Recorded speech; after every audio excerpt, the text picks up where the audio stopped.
Hello and welcome to my channel. This is Obro, and today we are going to start a new topic, that is the thermodynamics.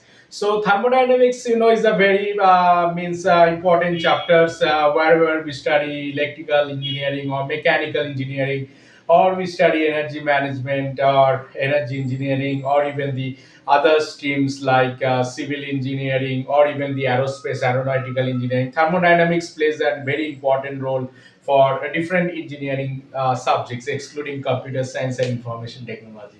So here we start with the thermodynamics. So what do you mean by thermodynamics? It's just a science or a branch of engineering which deals with the heat transfer from one area to another area to cool the space or to heat the space. And so if the heat is transferred from one substance to another substance, there will be the change of state.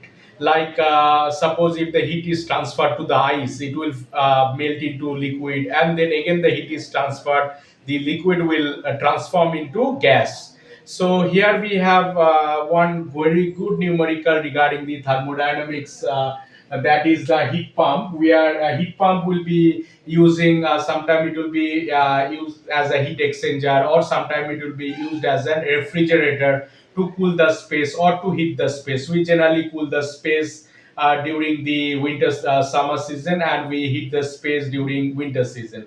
So here it is mentioned that a heat pump is used for cooling in summer and heating in winter. The house is maintained at 27 degrees Celsius year around.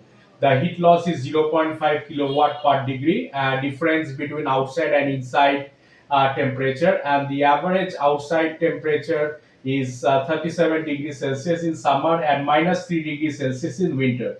So during summer it is 37 degrees Celsius, and during winter where there will be the snowfall, there is minus 3 degrees Celsius in during winter. So we have to determine the power requirement for both heating and cooling in kilowatt. So heating and cooling, so we have to maintain somehow 27 degrees Celsius within the room temperature, but outside is very hot during the summer season, that is 37 degrees Celsius, and it is very cold during winter season, that is minus 3 degrees Celsius, where you can see there will be the high this ice fall. But we have to maintain the temperature 27 degrees Celsius, whatever be the outside air temperature within the room, that is 27 degrees Celsius.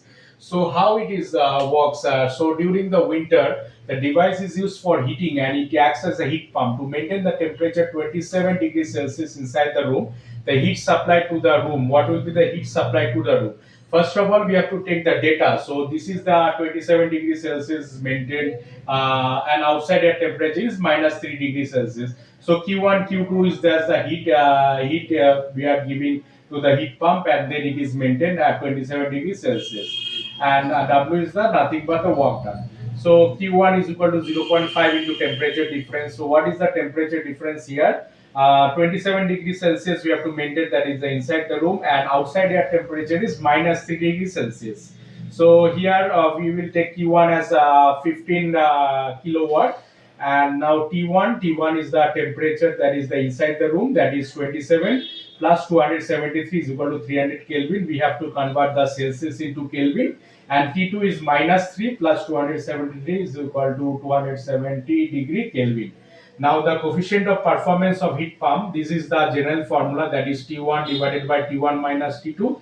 T1 will put as 300 Kelvin, and T1 minus T2, 300 minus 270. If we calculate this, it will come around 10. So now coefficient of performance is Q1 minus W. So Q1 divided by coefficient of performance, that is Q1 is equal to 15, and coefficient of performance is 10, what we have calculated, that is 1.5 kilowatt. So the power is the our work done as 1.5 kilowatt. Now during the summer, that heat pump will act as a refrigerator, it will cool the space. So to maintain the temperature 27 degrees Celsius inside the room, the heat is removed from the room. So here what happens during the winter, the heat is supplied to the room to increase the temperature, and here what is happening, the heat is being removed from the room to cool the space. So here we are doing the same as we did here, zero point 0.5 into temperature difference. zero point 0.5, that is 27. The inside air temperature and outdoor air temperature is 37. So if we calculate is 5 kilowatt. Now the coefficient of performance of refrigerator, that is T2 divided by T1 minus T2. So we have it's 27 degree and outside is 37. So the heat is being removed from the room to maintain the temperature 27 degrees Celsius, and W is the work done or the power input. So here is the Q2 and here is the Q1, and this is the heat pump. Now T2 divided by T1 minus T2. T2 is nothing, outside air temperature, that is before we calculated minus 3 plus 273. Here we will take as 37 plus 273 is 310 Kelvin. So we will just put the value over here, that is 300, that is the T2, that is the inside air temperature what we mentioned here, divided by 310 minus 300. That if we calculate, we will get 300 minus 300 divided by that will be 10, that is 30. Now the coefficient of performance is Q2 minus W. So W is the power input, that is the Q2 divided by coefficient of performance. We'll just put the value of 5 what we have calculated over here, and this 5 is here and 30 is here. So if we just divide, we'll get 0.166 watt, that is the power input. So you have understood the summary. So power requirement for the winter season, that is 1.5 kilowatt, and power requirement during the summer is 0.166 kilowatt. So obviously we can see the power input during winter is more as compared to the summer season. So I hope you have understood what is the main concept of thermodynamics. That is just a heat transfer from one region to other or other region to other. And when the heat is transferred, what will be the transformation or effect of that substance after the heat is being transferred to that area. It may change from solid to liquid, liquid to gas. If the heat is removed from liquid, it will transform into solid. This just means heat transfer and its formation after the heat is being transferred.